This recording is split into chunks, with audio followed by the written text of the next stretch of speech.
Aloha! Welcome to the Live Ukulele podcast. In this episode, I want to share with you some different learning resources or some tools, some different assets that can be useful along your ukulele journey as you go through your study and practice. The Live Ukulele podcast is supported by my Sixth Sense course and also the different ebooks that you can find on liveukulele.com/store. These range from a couple of encyclopedia-like technique guides to help you get your posture and different fretting and strumming techniques really dialed in, along with my popular ukulele chord shapes book that shows you how to move chord shapes across the fretboard and create a bit of a mental model in your mind. And also my newest offering, which is the Sixth Sense video course, which shows you how to play double stop harmonies in any different scale you want to play and how to use these harmonies to outline melodies and also songs. And there are some Hawaiian song examples to give you some ideas for improvisations. So go check out any or all of these if you want to support the cause. Some great information there. And your money goes directly to supporting the podcast and the other content I create for liveukulele.com.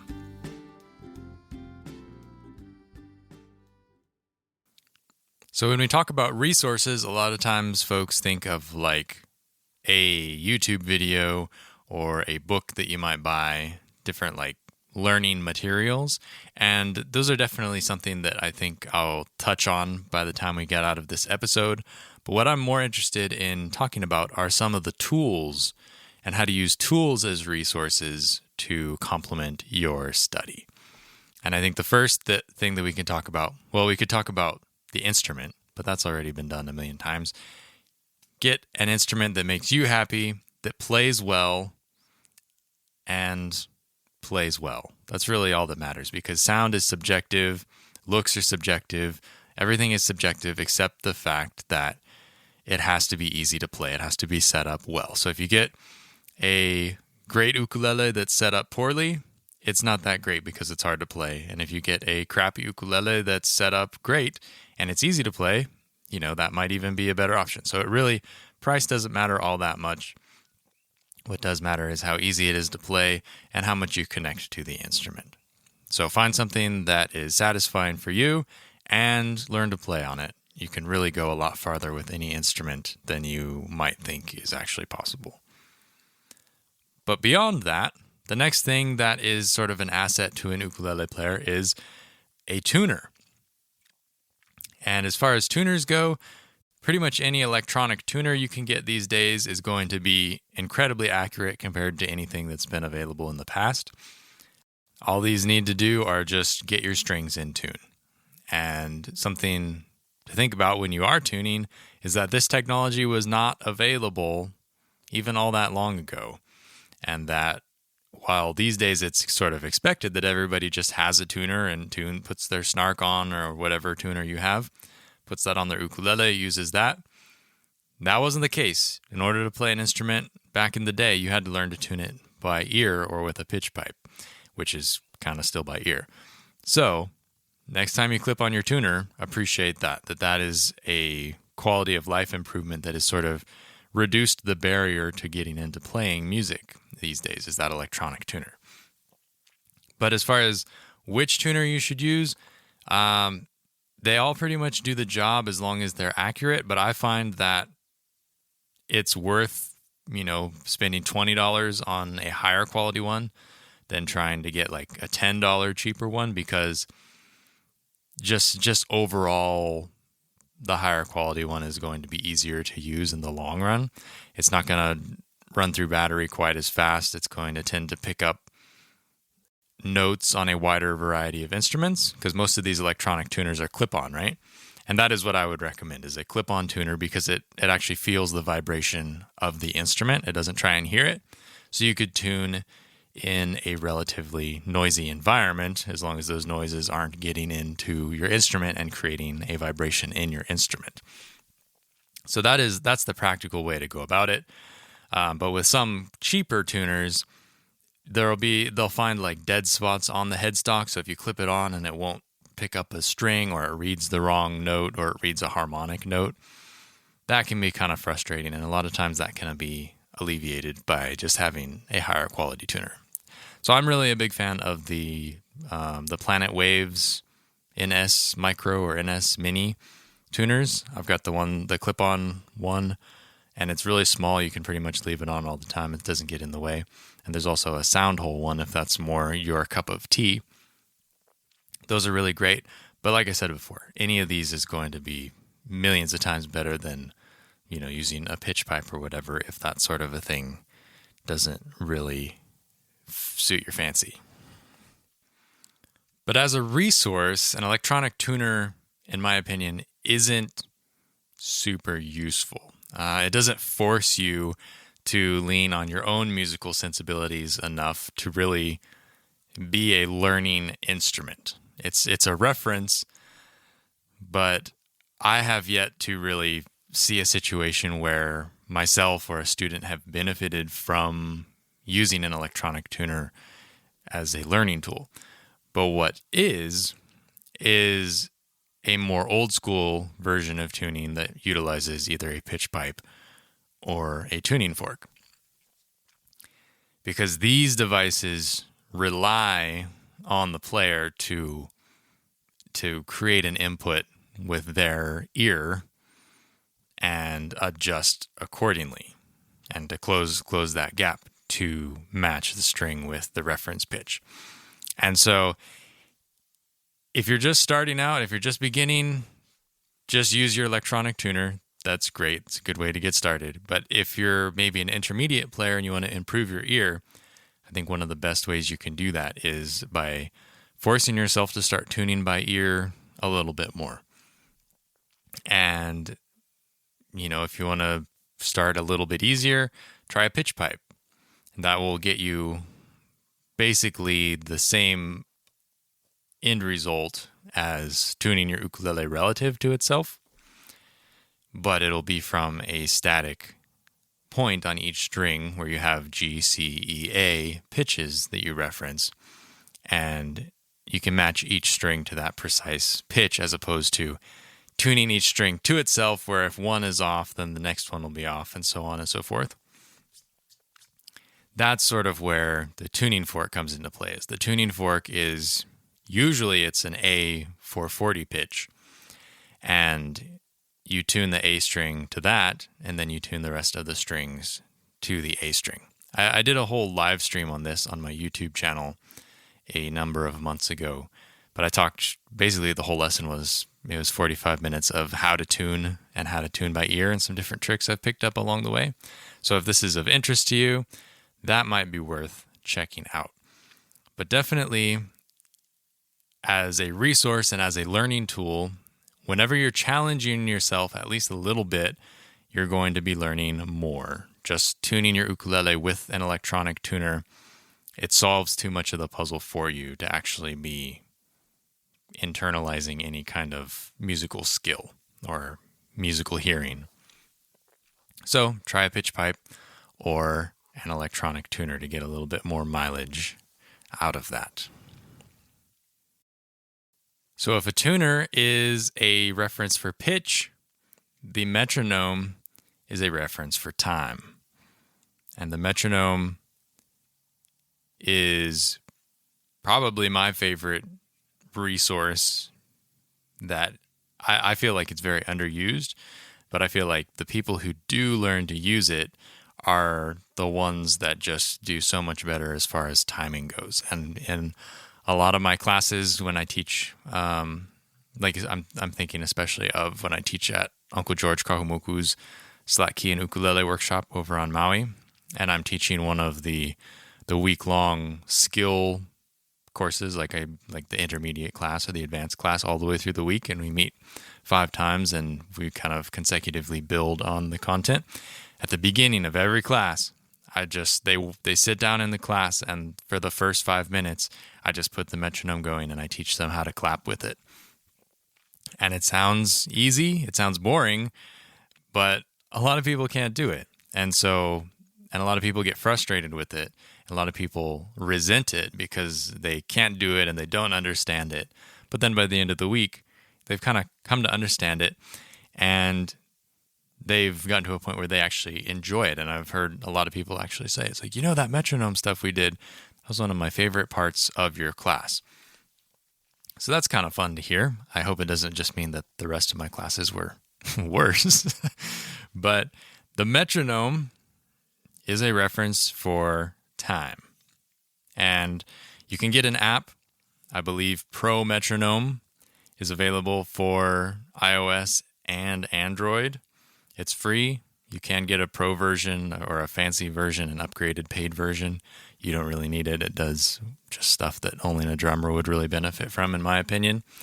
But it's good stuff. And this is where it really becomes a resource, because it's untapped potential, I guess, is how you could think of it.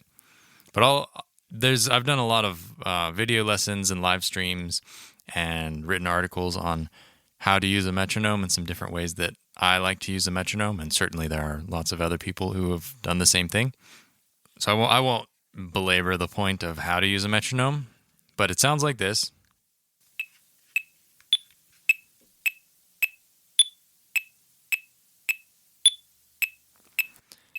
They don't all sound like that. This is just the one that I happen to have. I felt like it would be nice to have a dedicated metronome. And after doing some research, I learned that the old school back and forth tick-tock pendulum metronomes are not super accurate. And for the price, it just makes more sense to get a dedicated metronome. And so I got this.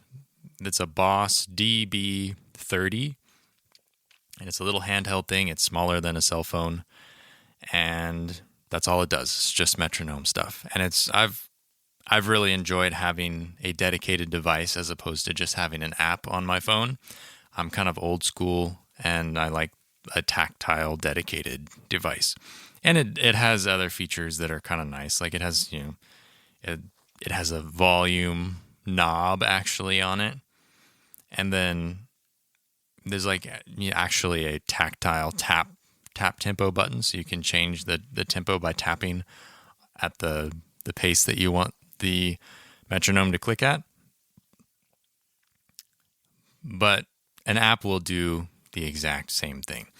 But with this, you can either play your songs and reference your songs, or you can just practice playing on the click or in between the click or on and off the click in different ways that are specifically metronome practice. Or you can just use it as general, like, here, I'm trying to play what I already play, but more on time and more conscious of being perfectly in rhythm, all of which are very, very useful.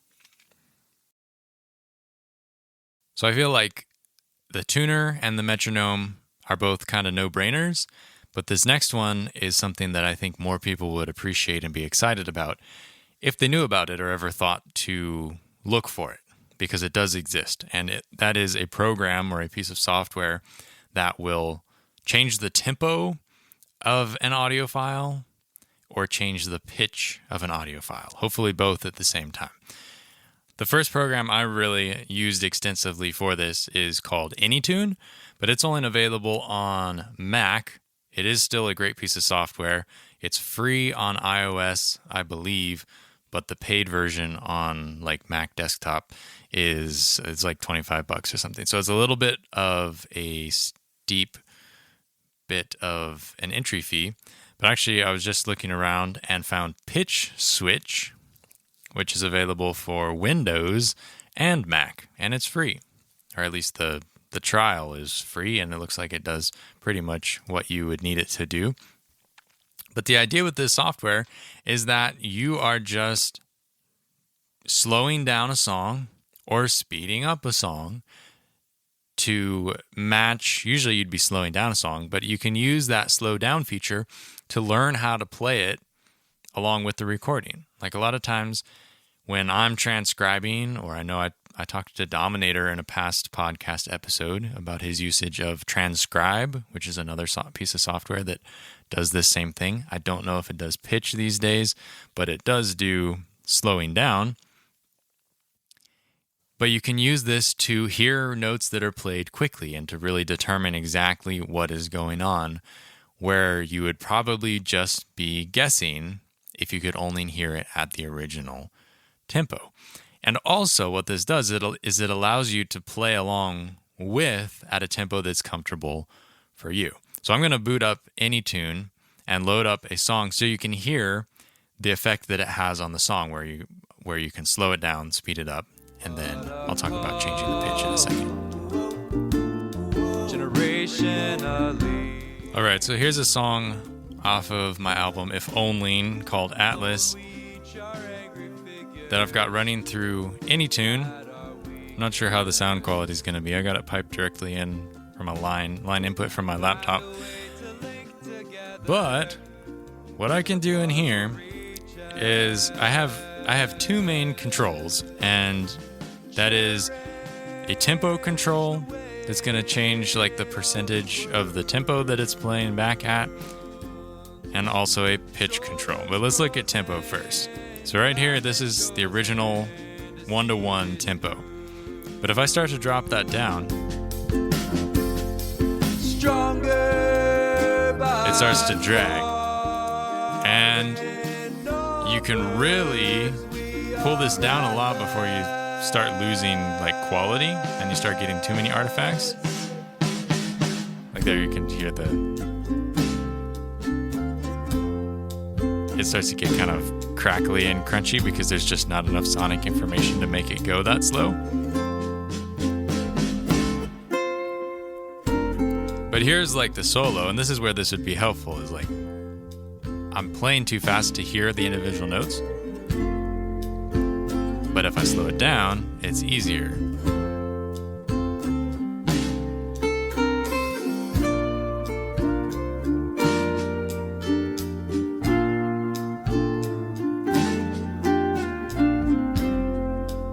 Whereas if I'm back at 100%, it might be too fast to figure out. So like for that bit, da da da da da da da, it's kind of at that speed, but if I slow it down to like 60%, you can really hear what's happening there.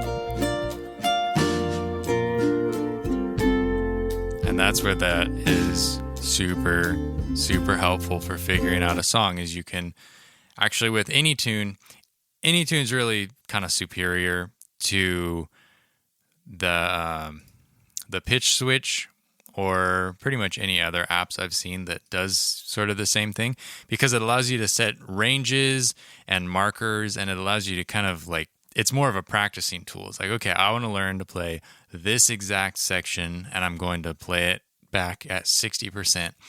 And you can make it just loop that section over and over and over until you figure it out, or until you're able to play along with it. And then you could increase the speed slowly or whatever you need to do from a learning standpoint. Other programs just allow you to change the pitch. They don't necessarily allow you to place a marker.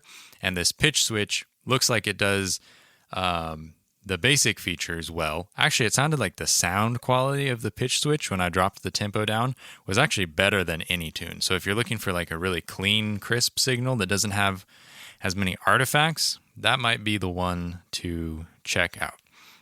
The other feature of one of these programs is the pitch feature. I'm going to put the time back to 100%. But just say that this is not the right key for me to sing in. Or I'm listening to an old recording that's down a half step and I want to play it in normal tuning. I can compensate for that and adjust with the pitch shift feature. This is what they do. And you can adjust it beyond semitones, but the default is just one semitone or one fret per plus or minus. So here I'm down one semitone, but we can get the monster vibes going.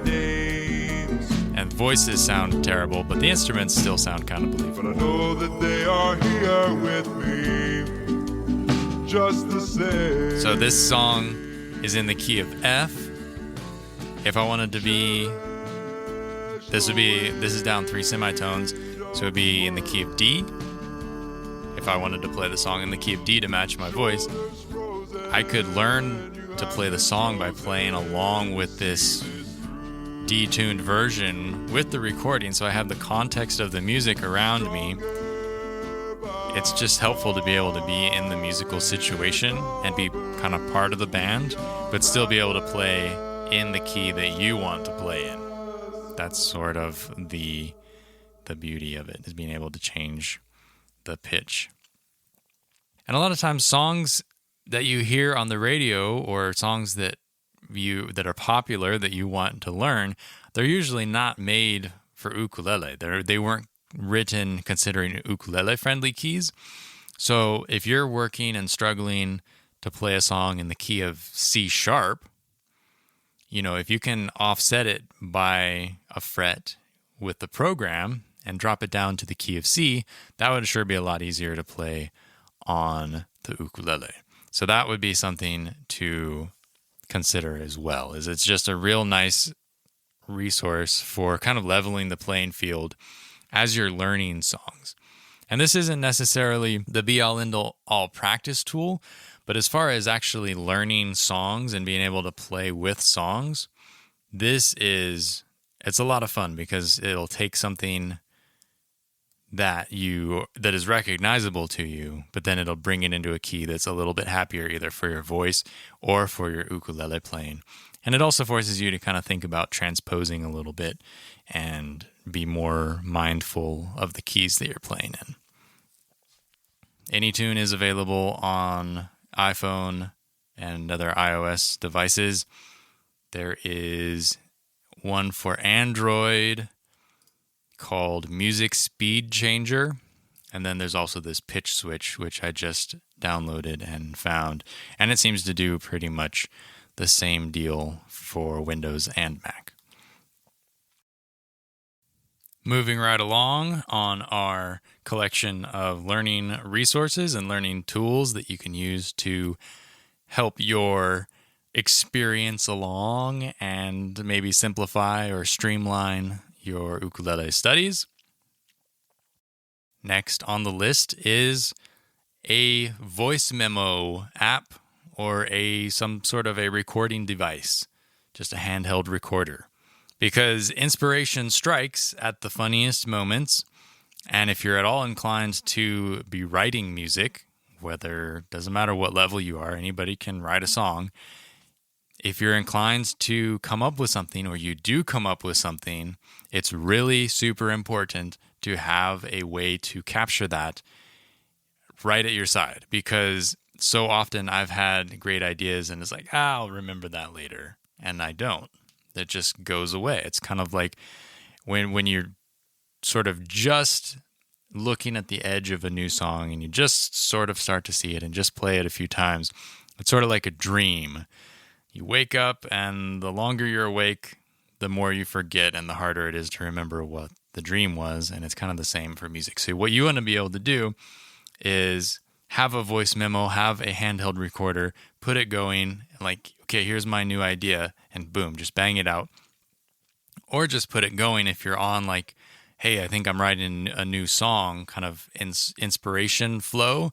If that's coming out of you, you just put it going, and then at least it's captured there. And if you do forget, you can go back and listen through it and remember what you were playing. That's super important. But in addition to capturing inspiration, what you can also do is you can record yourself just playing something that you're working on learning and use the voice memo as a critiquing tool. And this is a really big deal, right? This is sort of the equivalent of looking in the mirror at your ukulele playing. And the first time you do it, it's going to be a little bit uncomfortable. Okay, that's my warning, my disclaimer with this bit of advice, is that there's probably no more valuable tool that you could have for it kind of giving your playing context in your own mind than listening back to yourself play, because it's absolutely honest. When you're existing in your own mind and you're listening to yourself play live, your brain is sort of playing tricks on you and convincing you it sounds one way or another. And I think that especially for beginners or intermediate players, your brain actually plays more tricks on you, and the better you get, the more you realize, yeah, my brain's playing tricks on me. It doesn't actually sound that good, kind of a thing. So that when you go back and you listen to yourself playing a song from a recording, you're no longer in that live space where you're thinking about playing the song or you're flowing or you're doing any of those things. You are listening to it as a third person in the room would be listening to it, and not as the creator. You're detached from that creation moment. And so hearing music like that, you're going to hear all the flaws. You're going to hear the things that you did right, that you thought you did right. But more than anything, you're going to hear things that you kind of go like, wow, is that really what I sound like? That doesn't sound as good as I thought it sounded. And to a certain extent, this can be just like the microphone on the recording device, is it can sound a little bit more sterile and less pleasing than just having, two human ears in a room with the instrument and being in that close proximity of the instrument and feeling the instrument vibrating on your body. That really is a huge part of the enjoyment of playing. And when you take that away and you hear it just from the perspective of the microphone in the device, it's hearing a much more narrow field of hearing. Field of hearing, is that even a thing? But when you hear that back, it's like it's like the worst possible situation for hearing yourself. And so if you can make yourself sound good on the voice memo, you're probably going to sound pretty darn good in real life as well.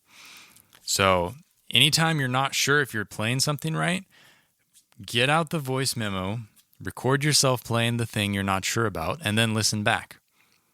You might find that, oh, that's what it sounds like. I think I'm actually doing it the way I want to be doing it. Or it might just be like a big slap in the face of like, oh my gosh, that's so bad. I'm not even close. I really need to work on this a lot more.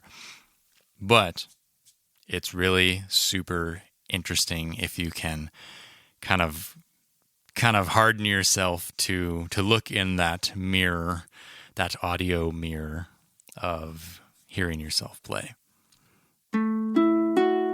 If you haven't already, please subscribe to the Live Ukulele podcast on your podcasting service of choice. If you normally listen to episodes on liveukulele.com, thank you very much. That's great. But subscribing is also a way to automatically get the episodes to your iTunes or to your mobile device so that it's there as soon as it's available and you can keep track of which ones you've listened to or not. Otherwise, if you're old school, that's great. Keep at it. But if you like the content, maybe consider throwing up a review of what you think. That's helpful for visibility and getting this out there to more and more listeners. Thank you very much.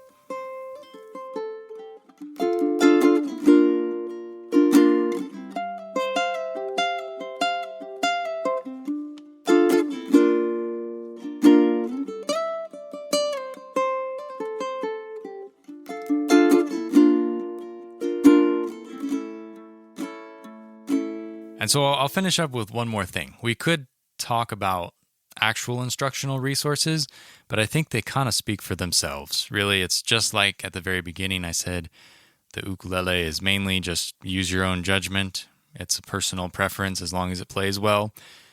Same thing for the instructional material. It's going to be pretty obvious what really turns you on and makes you excited about playing and studying and practicing. It's like if you sign up for a video course or you get a book and it's just like, this is awesome, I want to learn to do this and I'm going to spend a lot of time doing this, then that's great. You should definitely spend the time that deserves and, get as much as you can out of that.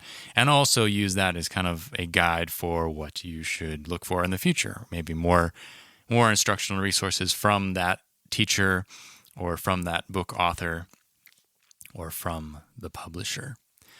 The only thing I will say regarding instructional resources is use them to their fullest extent possible, at least from where you're at any given point. So often, and especially with the internet era where Google can find you anything just in a couple of keystrokes, it's super easy to study ukulele in a very kind of ADD way. And this isn't necessarily bad, but it's really hard to establish solid goals and to achieve these goals if you're always ping-pinging around to different instructional materials. And if you can just find one that really kind of gives you a lot to work on and a lot to practice, and it's, well-rounded for presenting the concepts that you are interested in at a given time or the concepts that you feel like you should be studying at a given time, really just stick with it and try not to get distracted by random YouTube videos or whatever. If you have something that is quality that you can sit and work with, I would encourage most people to, dedicate yourself to one or two things at a time instead of spreading yourself so thin and learning 10 songs at once and 10 different techniques at once and this strumming thing and that strumming thing. And because if you learn so many things and you're spread so thin, not a lot of it sticks. And so if you really just kind of hone in on one resource at a time or one book at a time, or maybe even just one chapter of a book at a time or one passage from a book, if you were working through like Arpeggio Meditations for Ukulele by Daniel Ward, if you work yourself through one piece out of that book, that's a big project in itself. And that's great. If you achieve that, then maybe it's time to sidestep to a different resource. But if you start something in that book, and then you start something in another book, and then you start something in another book, or start a video course, then you're getting kind of spread thin. Try and find a happy medium of how much you can manage on your plate at once for the best amount of retention. But here we go. The last resource that comes abundantly to mind, or the last tool or asset to a studying ukulele player, is your mindset. Is that corny? Sounds kind of corny when I say it out loud. But by having the right mindset can really either make or break the efficiency and easefulness of your practice times and of your study and of your improvement. Because if you're the kind of person who approaches something and says, "Oh, well, I can't play that quite right yet. Let me dissect it and figure out what it is that is making it sound wrong." If you can do that and break it down and figure out what it is and find joy in that, you're going to be way ahead of your peers. Because so many people kind of resent the idea of practice. They resent the idea of being bad. That's a problem when you're just learning to play ukulele, or even if you're good at ukulele, but you're studying and working on something and you get frustrated because something's not as easy as you hoped it would be, or your chops aren't where you want them to be, and it's frustrating. It's really a huge asset to be able to have a good attitude about what you're doing and to find joy in the fine tuning of the details and figuring out what actually makes it tick or what makes it work. I feel very blessed that I've gotten to a point with my playing where I kind of just get a kick out of playing notes that sound nice. And so if I'm learning to play something or working through something, I can play it as slow as I possibly need to play it to actually make my fingers go there. And it all just sounds nice to me, and it's all enjoyable because I'm just trying to play each of those notes as cleanly and as nicely as I can. And each of those notes are beautiful music by themselves. I don't get worked up about the fact that I'm only playing it at half speed. I should be playing it at full speed.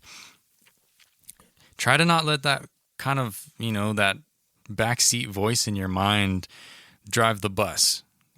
Put them in the passenger seat and let them kind of stay on the side, but really, Find the joy in the little moments of improvement, and when you really dial something in, or you realize the solution to your problem and the steps that you need to take to achieve that, get to a point where you can appreciate that for what it is, because that is going to be one of, if not the biggest assets that you can give to yourself as you study and you play. Is just that pure joy of being able to just play music. Even if it's not perfect, even if you're just working on it, even if it's not where you want it to be, just like, okay, in this moment, I am playing this because it's part of my journey as a musician, and someday it's going to be even better. But right now, this is enjoyable. This is nice because I get to sit with my ukulele. I get to stimulate my mind by thinking about these musical things, and I get to create music, even if it's at half tempo or 75% tempo or in the wrong key, or my fingers are nowhere even close to being able to play that fast yet, and I've got to practice some scales in the meantime instead. Whatever your path may be, try and become as at peace with that path as you possibly can, because if you can enjoy where you're at in the moment, you're going to be much, much more content with what you do play, and you're not going to always be antsy and looking forward to the future when you might be able to play it, but you also might just continue to be antsy because you're always looking ahead to the next thing. Just find that joy in the moment. Borrow that little bit of Zen Buddhist mindset. It really is a great place to be, as opposed to all worked up all the time about not being able to do something. So that's my spiel. The Live Ukulele podcast is published on the first and third Saturdays of every month. I hope you enjoyed this episode. Sort of just a random collection of musings regarding some things that I've used over the years. If you have any ideas for episodes or things you want to hear me talk about, people you want to hear me interview, please shoot me an email, brad@liveukulele.com, and let me know. I'm always open to suggestions, and it's nice to not have to dredge the bottom of my brain to try and come up with something new to gab about. As always, if you want to lend your support, please share the podcast, share liveukulele.com with your friends, and if you want to go above and beyond, you can check out my Sixth Sense course or any of my ebooks. All those proceeds go directly towards supporting the time I put into this podcast and all the other content I create. It's more straightforward than Patreon. Let's just put it that way. So until next time, I hope you're all well out there.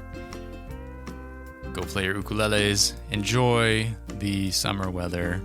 Be safe. Take care of yourselves. And I'll see you in the next episode. All my best. Aloha.